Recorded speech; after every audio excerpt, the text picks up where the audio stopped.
રાધનપુરની સાયનાથ સોસાયટીમાં ગોગા મહારાજનો 8મો વાર્ષિક પાઠોત્સવ ઉજવાયો હતો। પાટણ જિલ્લાના રાધનપુર ખાતે આવેલી સાયનાથ સોસાયટીમાં સાયનાથ ગોગા મહારાજના 8મા વાર્ષિક પાઠોત્સવની ભક્તિભાવપૂર્વક ઉજવણી કરવામાં આવી। ત્યાં પ્રસંગી ધાર્મિક કાર્યક્રમો સાથે યજ્ઞનું આયોજન કરવામાં આવ્યું હતું, તેમજ ઉપસ્થિત ભાવિકો માટે ભોજન પ્રસાદનું પણ આયોજન કરાયું હતું। સમગ્ર કાર્યક્રમ દરમિયાન ભક્તિમય વાતાવરણ જોવા મળ્યું હતું। વાર્ષિક પાઠોત્સવ પ્રસંગે શાસ્ત્રી શાંતિભાઈ રાજગોર તથા મુખ્ય યજમાન ઠાકોર મનુભાઈ બાવાભાઈ સહિત અન્ય મહાનુભાવો ઉપસ્થિત રહ્યા હતા। ઉત્સવના આયોજનમાં સાયનાથ સોસાયટીના રહીશો સુરેશભાઈ જોશી, અર્જુનભાઈ ચૌધરી, નવગણભાઈ તેમજ કનુભાઈ ભગવાનભાઈ સહિતના સમસ્ત સાયનાથ સોસાયટીના રહીશોએ સહયોગ આપ્યો હતો। સમગ્ર કાર્યક્રમ શ્રદ્ધા, ભક્તિ અને ઉત્સાહભેર સંપન્ન થયો હતો। જયકેસિંહ સાથે મનુ ઠક્કર, રાધનપુર। કુંડ મહાકાય સૂર્યકોટી સમપ્રભા નિર્વિઘ્નમ કુરુ મે દેવ સર્વકાર્યાર્થ સિદ્ધયે।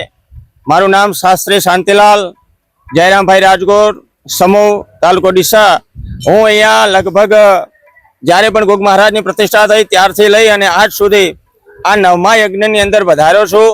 આ સમસ્ત સોસાયટીનો ભાવ, પ્રેમ, બધાની જે એકતા છે એ બહુ ખરેખર નિરાળી છે અને હું એવી જ ભગવાનને પ્રાર્થના કરું છું કે આ સોસાયટીનું ઉત્તરોત્તર પ્રગતિ થાય, એમની નામના થાય, એ ભાવથી ભગવાન ગોગ મહારાજને ખૂબ વંદન કરી એમને પ્રાર્થના કરું છું। એવા મારા આશીર્વાદ પણ અંતરના છે। બોલે ગોગ મહારાજ કી।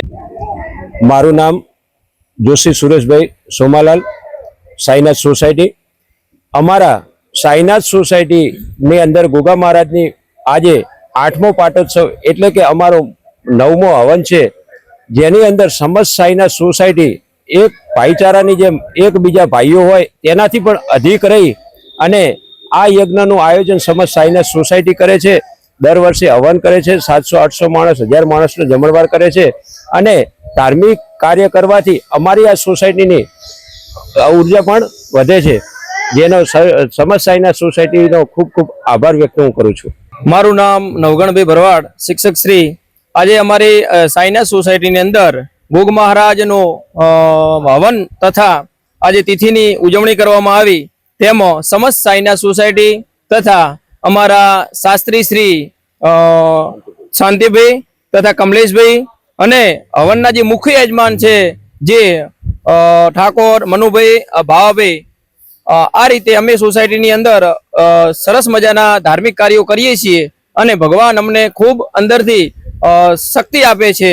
તો ભગવાન અમારા સમસ્ત સાયન્સના સોસાયટીના હાથે આવા કાર્યો કરાવે અને બધાને સુખ શાંતિ સોસાયટીમાં રાખે, બસ એ જ અસ્તુ।